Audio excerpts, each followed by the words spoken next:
В нашей жизни мы называли себя членами комсомола, членами ВЛКСМ. Комсомол менем яшьлегем, комсомол менем язмышым деген койнар ялкынлы җырларны аның сафында тәрбияләнгән буын әле дә хәтерли.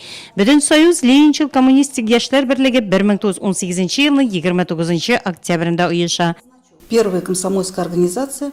Беренче комсомол оешмасы Нурлат станциясендә оеша. Без комсомол оешмасының беренче секретарының сурәтен таптык.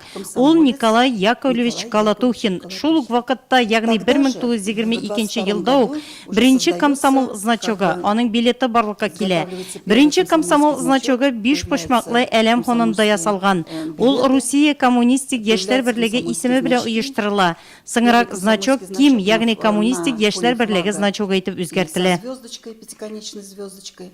Һәр фотосурәт шул елларның тарихын үзендә саклый, шәхесләр белән бергә шул чорларга кайту мөмкинлеге туа. Это руководитель, секретарь. Бу Коммунистлар партиясе оешмасы секретаре Фәйзулла Әхмәдуллин фотосурәте. Монысы башкарма комитет җитәкчесе Петр Константиновныкы. Аның янәшәсендә комсомол оешмасы лидерлары. Бу бик кызыклы фотосурәт. Константинов янәшәсендә комсомол райкомы секретаре Шәрәфиев утыра. 30нчы елларда комсомол райкомы булган. Бу инде шул ук вакытта көчле комсомол оешмасы булган дигән сүз. 1930 елларга районда 415-кә якын комсомол әгъзасы исәпләнә. Иң беренчеләрдән булып кулына билет алган райондашларыбызның исеме тарихта, билетлары музейда саклана. Это Макеев Александр. Бу Александр Макеев, ул 1905 елда туган, 1926 елда беренчеләрдән булып комсомол билеты алган. Аның ул билеты музейда саклана, ул чагында берлек билеты дип аталган.